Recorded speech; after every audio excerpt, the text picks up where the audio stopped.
Hello everyone, welcome to one more episode of Talking Times. I will start this intro differently. I never know what I'm gonna do. It's amazing. I want you watching us, I want you to think about in what moment of your life you have to or you need to be creative. And if there were times where you couldn't be. So we're talking about creative block. We're gonna cover this today. We're gonna talk about writing, books, creative process, a lot of stuff right after our podcast intro.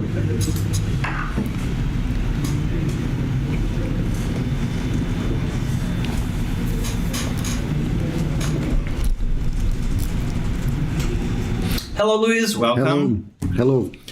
Before we start today's journey, can you please introduce yourself? Yes. My name is Luiz Rovaris, Francisco Luiz Rovaris, but forget Francisco. Nobody call me Francisco. Is Luiz Rovaris. I am 55 years old, and I am a teacher here in Times. But I worked with propaganda and advertising for a long time. But since, 15 years ago, I started to teach, and I really like to do that.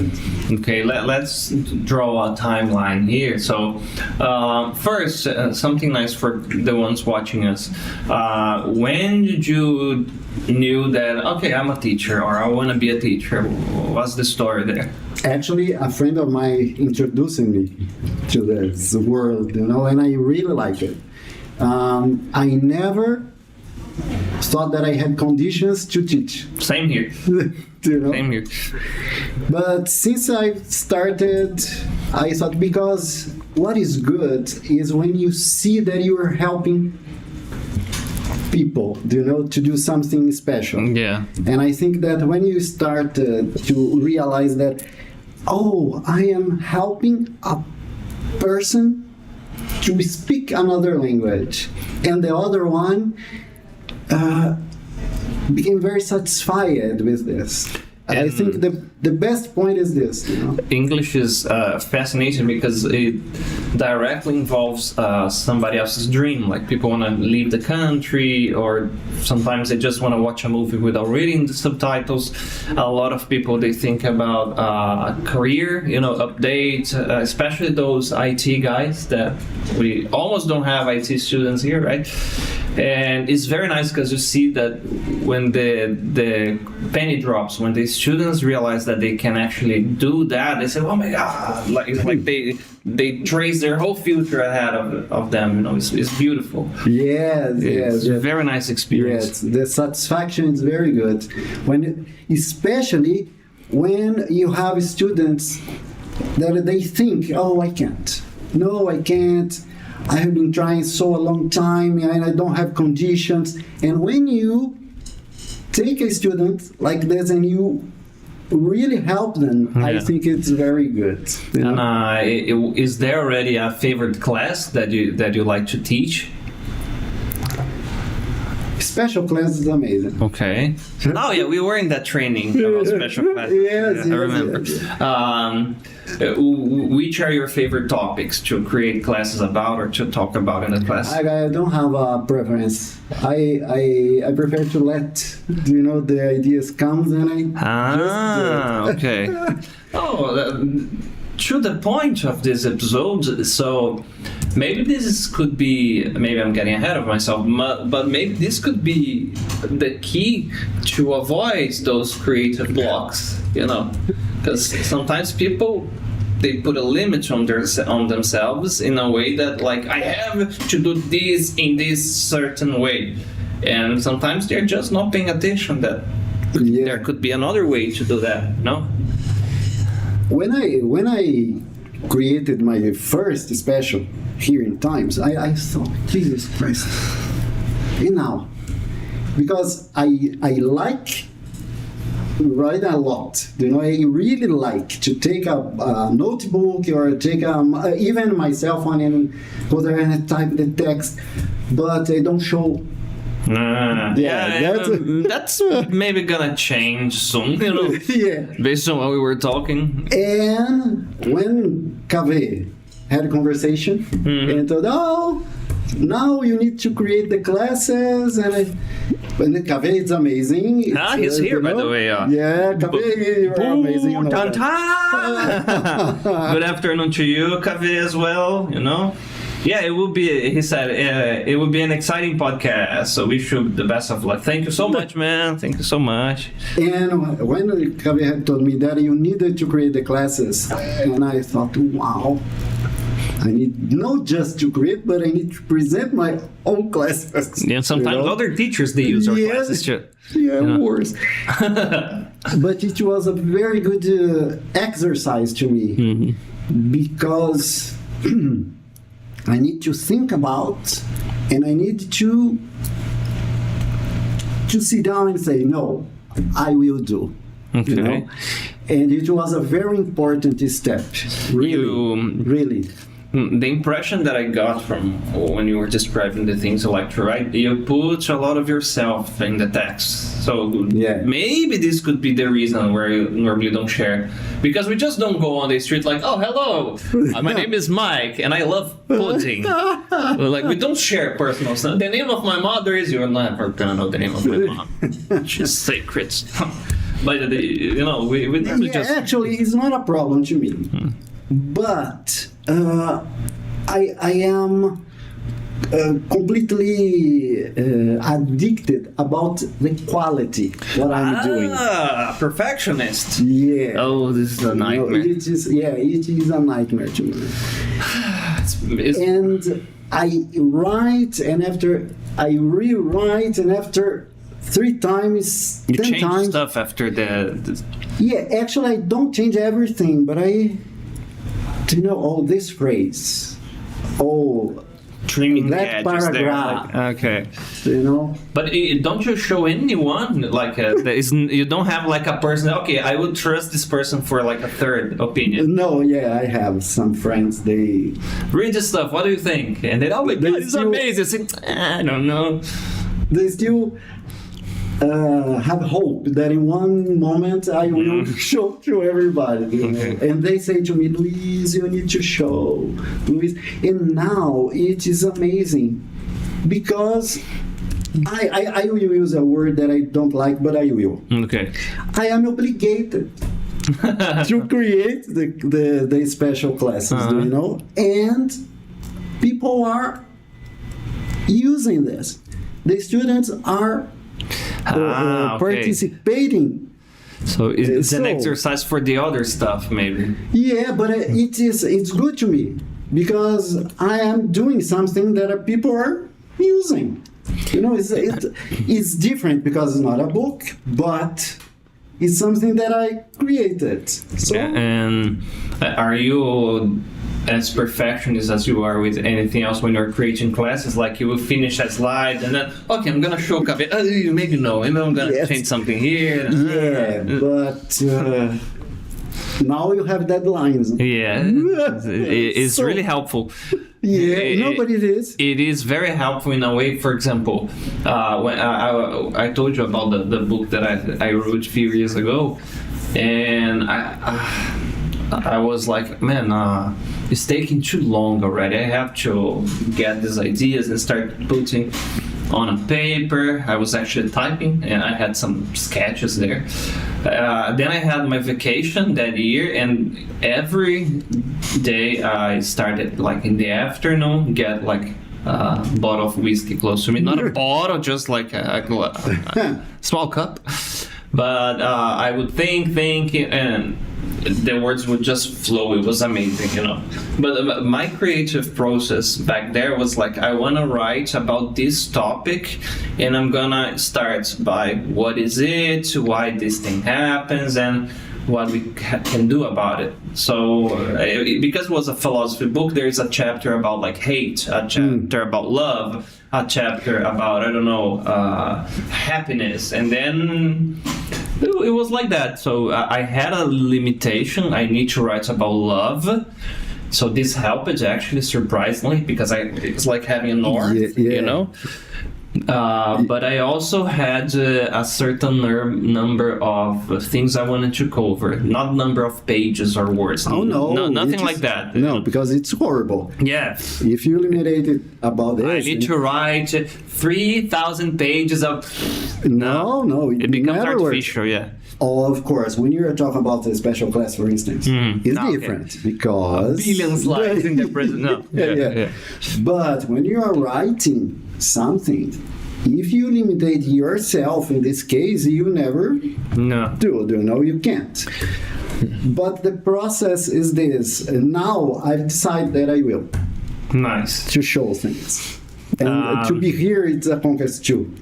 Because, because I am speaking exactly about this, it is special too.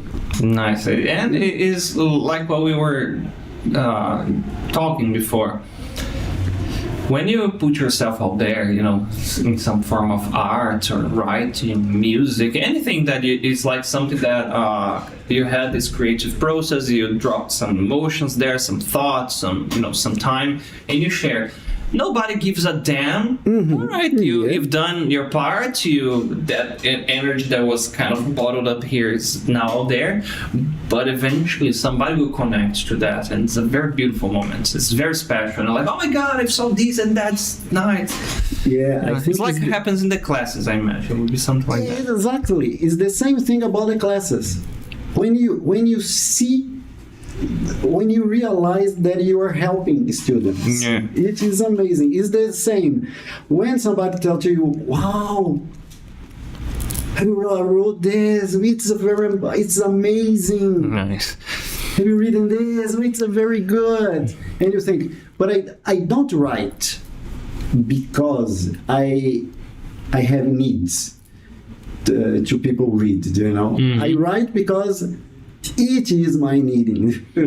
I need right, and it's inconsequently people like it's okay. This is an amazing thing actually, because you will not. It's like a musician. We have seen this in many movies and stuff like that. Like the artist, becomes famous and loved because of the authenticity. I'm writing songs for myself about these people identify. Then you have the other that is like this bottle type of music that you have the chorus in this second. The lyrics have to be like this. Everything's packed up, and industrialized in a way that is like, for a quick consume but easily forgotten. You know what I mean? Yeah, that's it. And you never have this problem because it's a natural, organic process. Yeah, it's to me, it's easy. Sometimes the problem is this: I don't trust what I do because it's easy. And you started I don't very suffer. soon. You started very young too, right? Yes. I was child. I was 7 years old. 6? Yeah, I was learning how to read and write when I was 6. You were already writing like, okay, I'm gonna write about this. But it is the problem, I think. It's a curse. Because I just do. And it's so easy that I think, no, it can be good. Because it's easy. Okay. I don't suffer to do it. The histories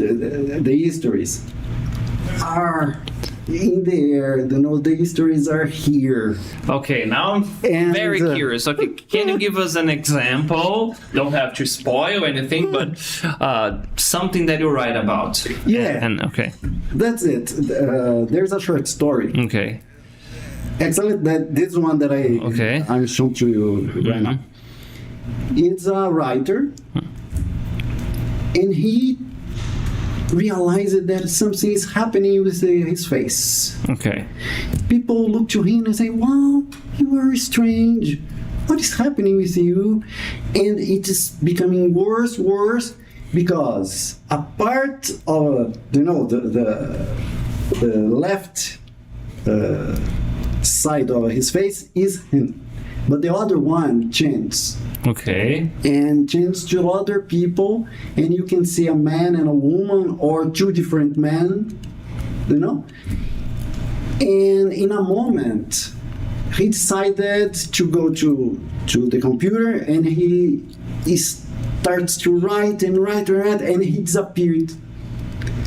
When he came back, he wrote 60, 70 pages, and he reads the text and he said, "No, I didn't write this. What happened with me?" Okay, that's a lot of cool stuff there. Wait. Yeah. Okay, I will not get sidetracked. Okay, first, the duality in the main character that is being perceived differently according to the subjective experience of other people that is interacting with him. That's very interesting stuff. It's the power of the characters. Fuck, that's interesting. Okay. Because it happens a lot. And it's getting worse and worse and worse. When you like what you're writing, the characters, they take the control. Nice. You don't control the history. Oh, this is nice. You don't have idea. You know how you started, but you don't know where are you going. Oh, this is interesting. Yeah. I tried to write like a novel once, a fantasy novel. Then I wrote one page and I said, man, this sucks terribly. And I gave up. But the other process, writing ideas and this kind Do you know what you need to do? You need to create characters. Okay. Don't create stories. All right, then the situations will kind of come in a more natural Because way. you create characters and then you put the characters together. And the history just happens. Okay, that's a very nice hint. Take notes, guys. If you create good characters, the history is a consequence. Oh, this is take note. This is a nice for for a short. No, but it is. No, it makes total sense. Sorry to interrupt you. No, you're right. Just to complete the thought. It makes sense. When you create the characters and you let the characters randomly Okay. one each other, the history appears. If you try create a history and in consequence you create the personality, it doesn't work. You are limiting yourself to. No, because the problem is not this. The point is that the personalities you need to force the characters to has this reaction or this action. Okay, Do you know? got it. Because they need to follow the history. But if in the contrary, the history follows the characters, it is like the life. It makes a lot of sense, and it will be just a sequence of events happening one after the other, the other. Nice. I was thinking here. One writer that I have a big resentment is George R. Martin, the writer of Game of Thrones. Still writing Winds of Winter. I guess I even forgot the name of the book. Damn, and he released like a first chapter-ish, something like that. And I thought, my God, this is gonna be cool stuff.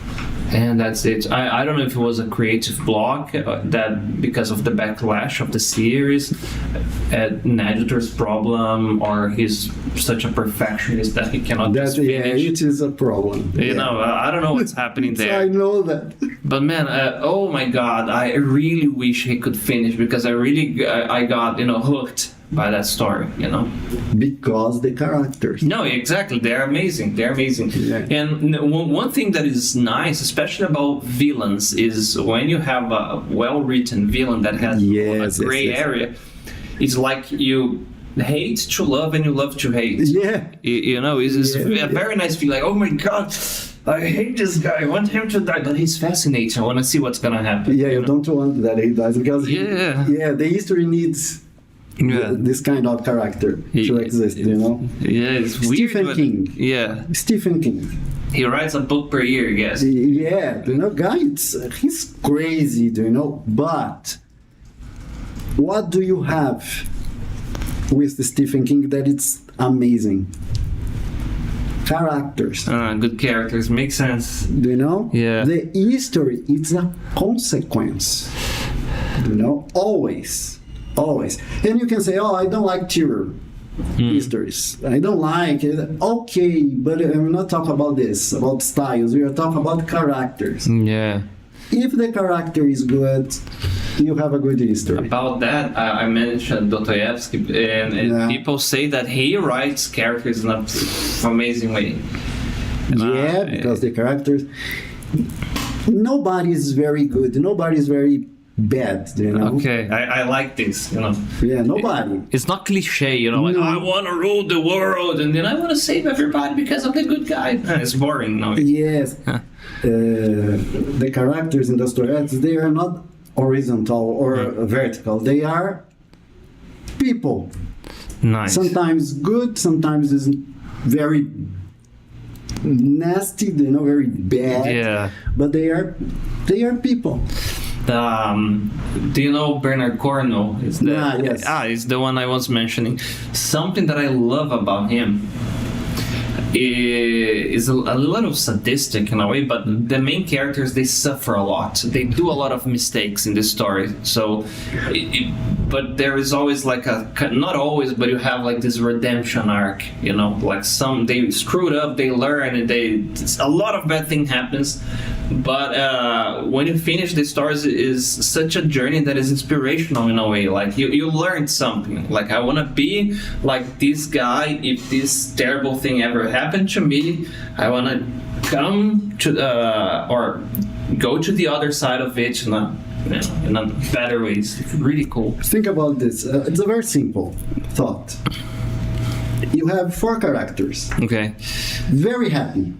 Very happy. Okay, the butter commercial. That's it. It's perfect a family. family. A perfect family. Terrible story. Yeah. What do you have? Yeah. You have a commercial. 30 seconds of history. But you have 3 people very happy and 1 very sad, or I don't know, a suspicious person. I don't know. Now you have a story. Now you can start a history. Yeah. Because if you don't have people suffering, you don't have nothing. You don't have a plot, right? Of course, in some moment, somebody there needs to be happy too. Yeah. Because if not, it's not good too. But if you have characters that are very good all the time, you don't have a history. It's very nice because we get curious we are fascinated by the problems, the conflicts, the stuff that happens there, and sometimes we relate to a character because of the imperfections of the character, the flaws, Soap operas. Yeah. Oh yeah, definitely. Do you know? Yeah. Okay. When you think about Vale Tudo, for instance, who is good there? Marco Aurélio, Odete Reutemann, you think about... The polemic is what makes people discuss and talk about. That. And Game of Thrones had a similar vibe. This one was never wrong. What, are you crazy? You need conflicts. Yeah. If you have just good people, you don't have conflicts. If you don't have conflicts, you don't have a history. It makes a lot of sense. Whoa, okay. Let me take a look at the chat because there's a lot of messages here. Okay. Luiz, you have... Oh my god, wait. How do I... Okay, perfect. Luiz, you have the power to convince people to change their decisions. How do you do that oftenly? What does this power... where does this power come from? So you're good in convincing people. How and where does this power come from? What do you do? I don't know. I never thought about it. It just happens? I don't know, guy. I think it is a point, especially when you are writing. When you are who you are and you don't think about, you know?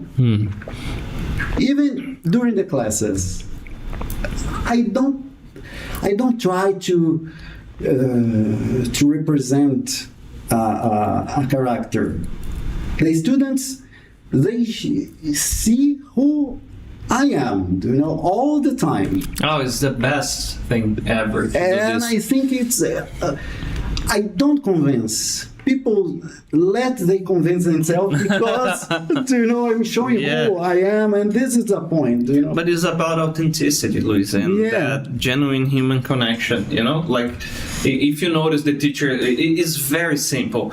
Oh, you should do more classes because it's good for you, you will learn. But take this example, this character, and you think, oh, what do you want to do? Oh, really? You are learning English because this is your goal, this is your objective. Oh, you could do this or that. Like, you have a real conversation, and then people, well, it actually makes sense because it's a real person talking to you, not just somebody giving you like prescriptions, you know. No, it's horrible. It makes sense. Know?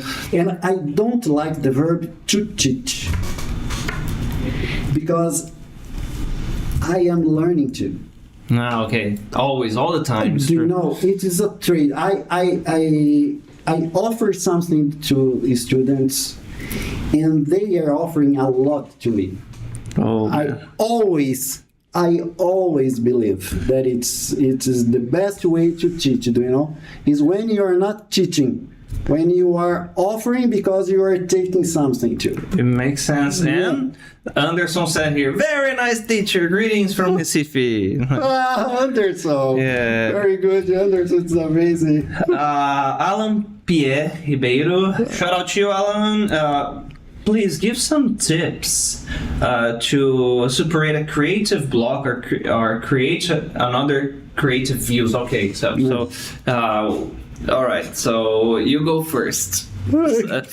Somebody has to do something and is stuck, you know, ideas won't flow, and the person doesn't know where to go. What could this person do?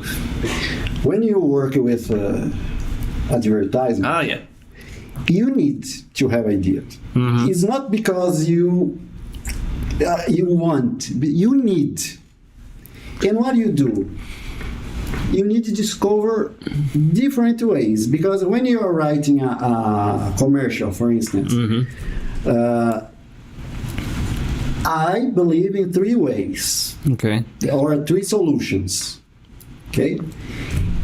And the best way is when you write 1 option, 2, 3, and after you read. What convinces you will convince. Okay. So this makes more sense. Yeah. Why? Because one of the best one there is what you wrote with your heart. Even about propaganda, about advertisement, is this. When you write with your heart, convince people. If you just write because you need, you don't convince. It's artificial, yes. Never. Man, when I was at the university, we had this end of semester group activity that we had to do.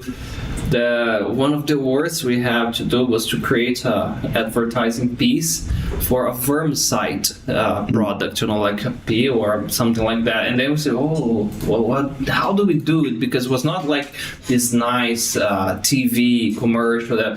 It had to be like something that would be like in a veterinarian office, you know, or on a pet shop, this type of stuff. They had to be image and a text, you know. And we focus on take care of your body, you know, the emotional relation of the pet and, you know, the tutor or something like that. Yeah, but in advertisement, you write or you create not to the owner. For instance, I'm making a propaganda 2 times. Okay. I don't care if the owner likes or no. Yeah, the audience, right? I'm writing to the clients. Of course, yeah. Do you know? And sometimes I had this discussion many times, because you're writing to the audience, Yeah, not to the owner. it's true. Do you know? Hence the importance of knowing your audience really well. That, by the way, are you guys taking notes? Do it. For example, sometimes if you don't know your audience, you will miscommunicate. It's like speaking using a language that the person doesn't understand. Just to go back to Alan's question, I'll give you one recommendation. When I had a lot of creative problems, one of the reasons was I didn't know how to listen to my body. Not in a joke way. We were telling this joke before we went live. Listen to your body. But actually, guys, I really recommend that mindfulness meditation. It's very simple. Not easy, but simple. Start with 1 minute, a few weeks, 5 minutes, 10 minutes. You increase the time like after a few days or weeks. What you have to do is just focus on something. You will not try to empty your mind or go to nirvana. No bullshit. But for example, I will just look at this Hulk here and I will pay attention in the greenness of this Hulk. How green it is, the shade of it. I'm just observing the green. While I'm doing this, I'm in the present. I'm not thinking about anything else. Eventually, when I have to create something, I will go to the same meditative state and pay attention what is already happening there. So sometimes it's not that you ran out of ideas, it's that a lot of ideas are already there, but you are looking for something. Sometimes the jewel is already there and you are looking for a pearl or whatever thing you need to write about. And sometimes you're just not paying attention in the right thing. It happens to people too, you know, when you're feeling lonely and looking for the special one. Sometimes it's right now, I'm joking. I'm not going there. But no bullshit. Pay attention, you know, what's already going on. And another thing, can I? Of course. Another thing it is, I need to do something. No, let this be natural. So, you know, the paper, sometimes it's horrible because you look to the paper or to the screen and you think, wow. And now, just start. Just start. What was the line? Like the Tolkien's line, in a hobbit live it. No, in a hole in the ground lived a hobbit. It was something like this. It's a phrase. He didn't know what hobbit was. There was no hobbit. You know, he started the whole thing. But one thing important, he knows who is the hobbit. He's already there in his head. Do you know? So he has control about what he tell about the hobbit. Sorry, and it is very important because if you start and you stop there, you start talking about the character. If you don't have the history, you start talking about the character. Describe the surroundings, how he is, how he looks, how he react or she reacts, you know? And the history, it is true. The history comes. The history follows the character. This I guess, okay. Now, thinking in a professional perspective, guys, one thing that a teacher told me when I was at the university is like, you need to try different stuff so your brain will have, he didn't say brain, he used another word, maybe your head, your mind, whatever, but you will have different references. In advertisements, sometimes you see those crazy commercials, especially the Japanese ones, noodles commercials in Japanese, finished with a mecha fighting a gigantic Godzilla. And it's crazy. But the point is, you have references to go and other things to connect, you know? You need to... And humor. Humor in propaganda works a lot. Humor works a lot. But if you can't, is this. You try to connect different things in the same road. It starts creating a character, Okay, nice. I have written some short stories. Okay, one moment. Any tip for it? I'm trying to. This is from Wesley, by the way. Yeah. I'm trying to keep the same vibe to make it a collection and then release them all together. I'm sorry if I'm butchering what you wrote, just because there is a heart emoji that appears in part of the test. I have to do this. So I'm sorry, Wesley. So, any tips for Wesley? He started to write short stories. He wants to connect all of them and then release them together. No way. But why? Oh, okay. To why, connect. Wesley? Answer us here. Answer us. Why, Wesley, to connect? Because short stories sometimes has more stories than a big novel. Okay, makes sense. Do you know? What matters is, what are you telling in the short story?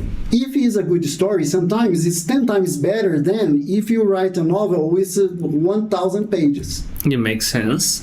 You know? And thinking about consumerism today, I'm not saying you should write because of the audience, no, but thinking ahead of ourselves. With this TikTok, social media, people are likely to get hooked in a short story and they're like, I want to know what's coming next. Yeah. So imagine a book of 300 pages with 15 or 20 short stories, these, for example. People will maybe dislike a few of them, but they may really love a few of them. But if it's just one story and you need some time to develop the characters and the plot, is, I guess, the biggest challenge, not the biggest, but one big challenge of novelists is how to hook their audience until they are hooked enough to keep writing. Yeah.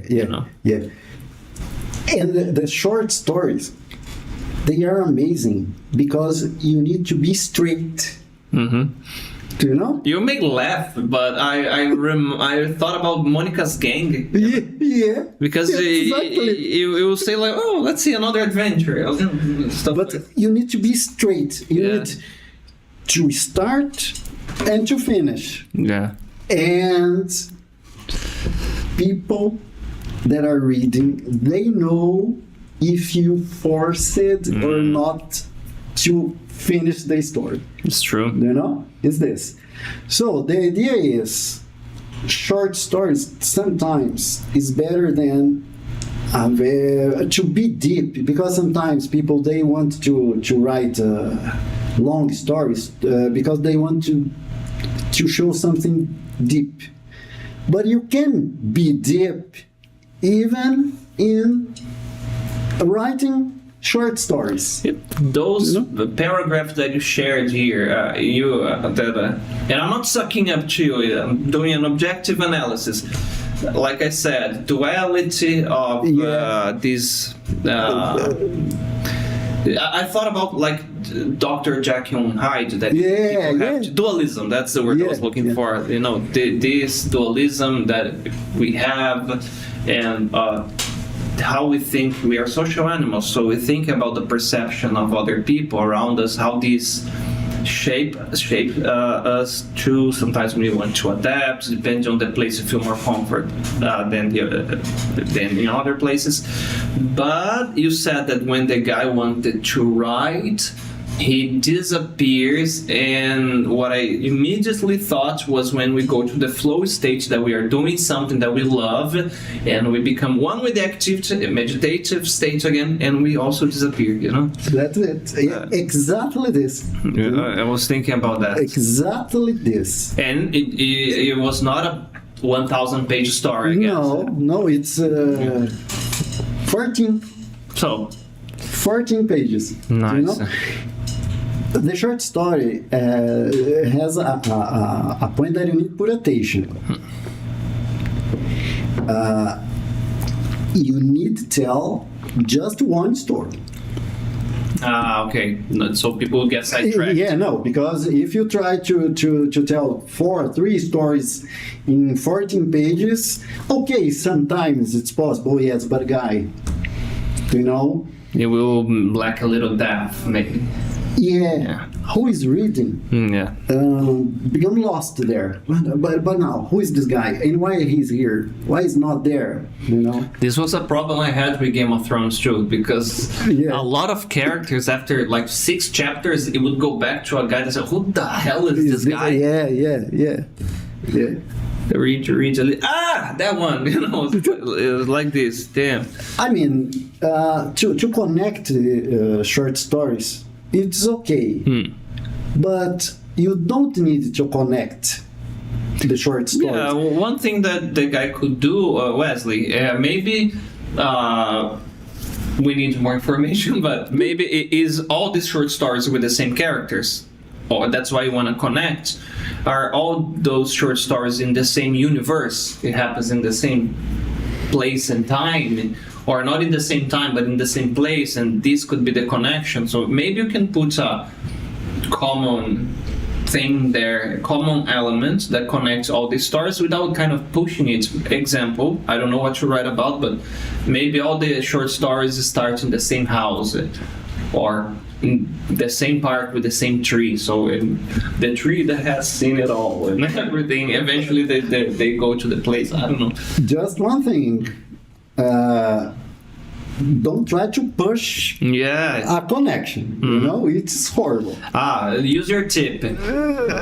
Check the characters and see how they connect naturally, maybe. Yeah, because sometimes the characters in one story you can't put together to connect with the other stories. Because sometimes it's completely improbable. By the way, about exactly these connecting stories, and I mentioned Bernard Cornwell, and the first book is like about Avalon, King Arthur. Yes. And it happens with the Bretons there. Formation of Britannia, the kingdoms, blah blah. When the Saxons come. In the other story, the Saxon stories, the Saxons are established there, so it's in the same universe. And then the book that I'm reading from Bernard is called Stonehenge, that is with like the Celtics, the Druids before too, And then when I realized, oh my God, these characters may be having these events in the story, in the same floor where the character from the other book will eventually, be. And it was really cool. Because you create a connection, but you don't compromise the history. Yeah, it's like they don't even know that one or another existed. And it was very interestingly done. Luis, are you critical when you watch movies or TV shows because of this kind of... is it your blood creating stories and characters, like you are watching a show or a movie or a story and say, oh my God, this sucks, predictable, or no, you just can enjoy the things? I try not to do that. Because it's so boring, guy. When you watch and you I would do in a different way. It's you're not in the present. No. Who am I to criticize the creation? I don't like to do that. Sometimes, but when it happens, it's because the characters are very boring. But because sometimes they are, but I try never, because if I start to do that, you never stop. And you don't enjoy the story. You don't enjoy the story. You start to think about the scene. And one thing that is very important when you are writing.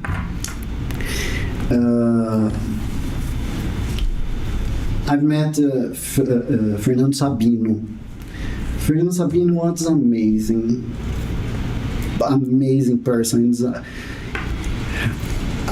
I can tell that Fernando Sabino molded me, nice. My way to write. And looking for Fernando Sabino, because he's a very important writer in Brazil, but he passed away many years ago. But he was an amazing person, and he did one thing that is the best when you are writing.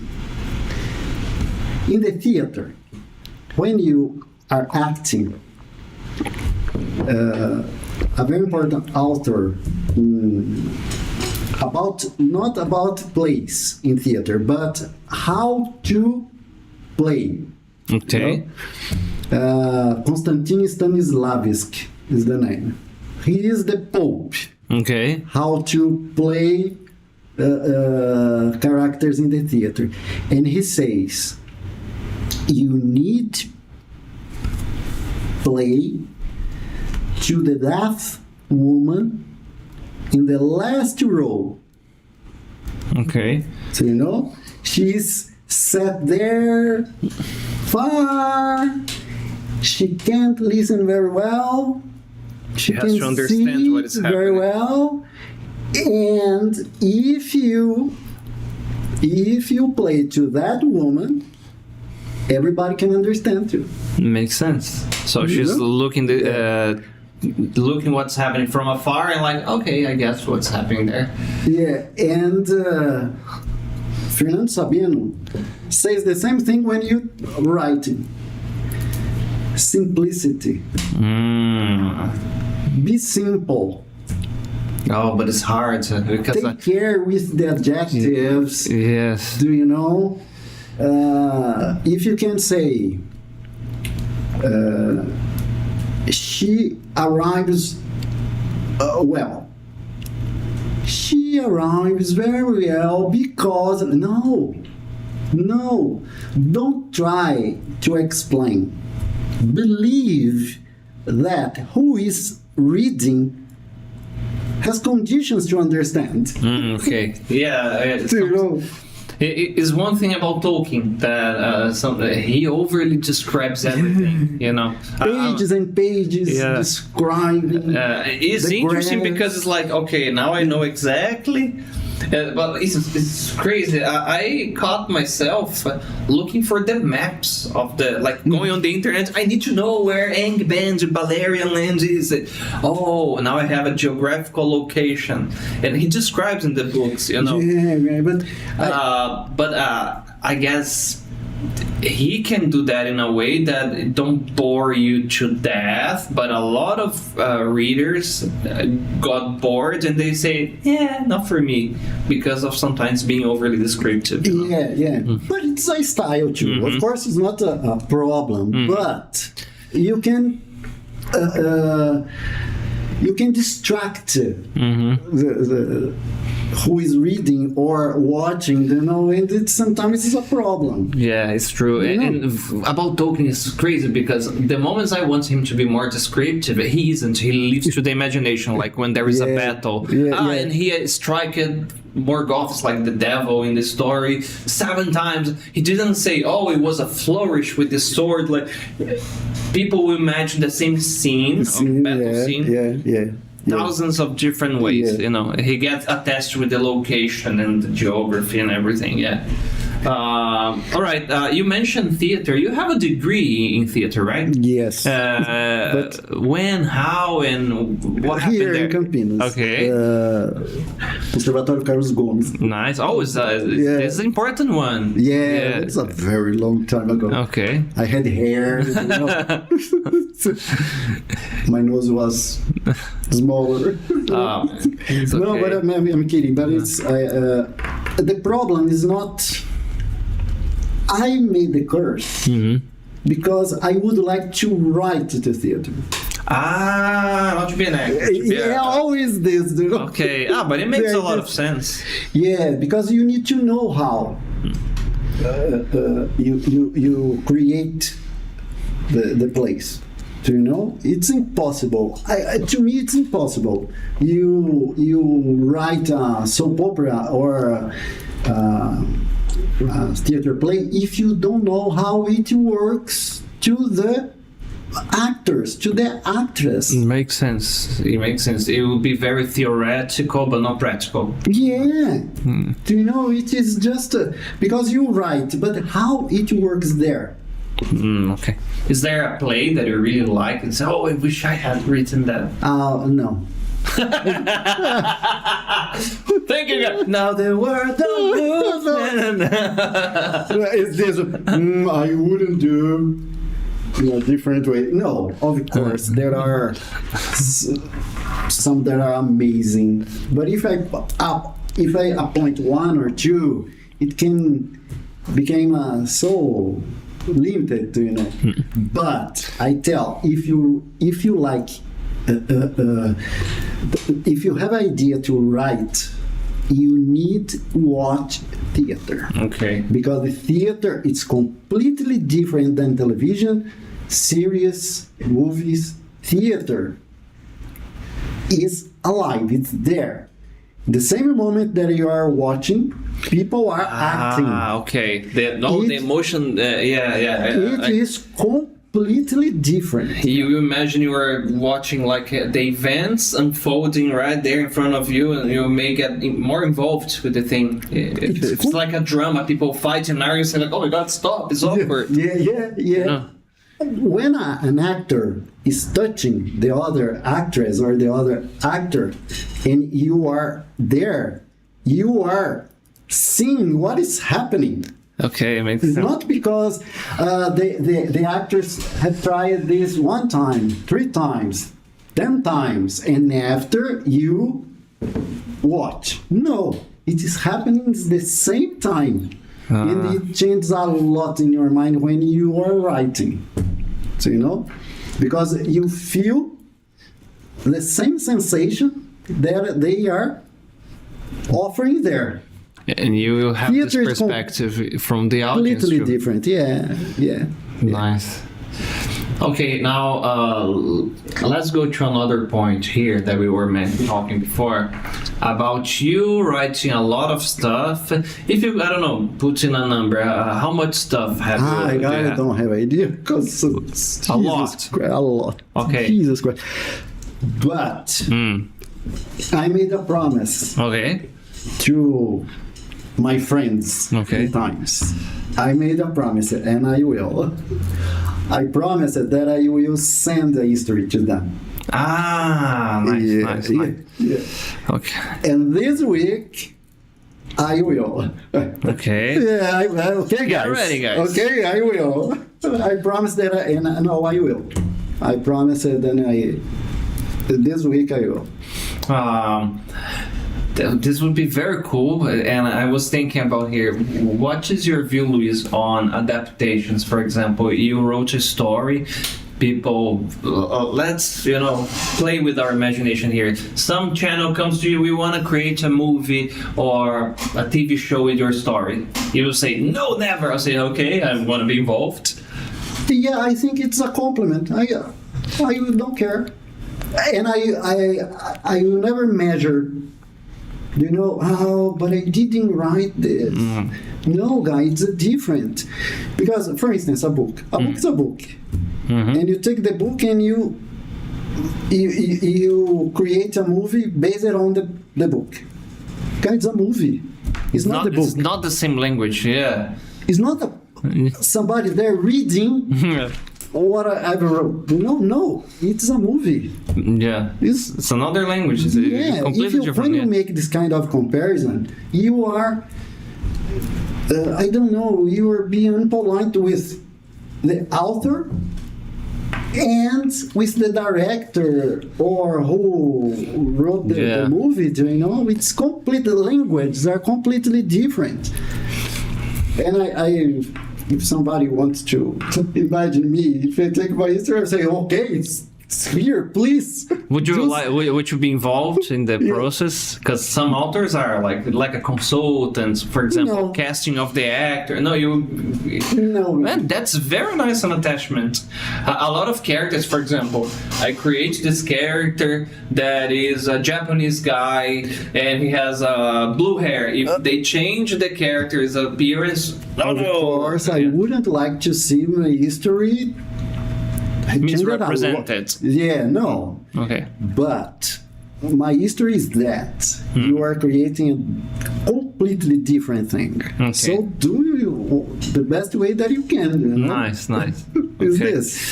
Is there any adaptation that you are a fan? For example, I mentioned many times, it's obvious for everyone, I love Lord of the Rings, the movies. I'm reading the books too. Again, and I like that one. Is there one that you say, oh my god, the book is amazing, the movie or the series are amazing too? Yeah, Ken Follett. Okay. He is amazing. Actually, even some students, they know because I always talk about Ken Follett. What is his work about? And he is amazing because he put real people and characters that he imagined. Okay. They put together in the same history. And it's amazing. And there are some adaptations. I don't like if he likes. But they're amazing. But movies are movies and books are books. Okay. Is this. But if you make comparison, it's not fair. And again, you limit yourself. Yeah, no.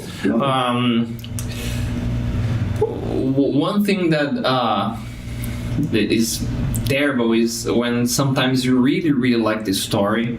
I saw it happening with Percy Jackson. I saw it happen. Amazing books. The guy who wrote the first Christopher Paolini, I guess. He was 15 years old. Mm-hmm.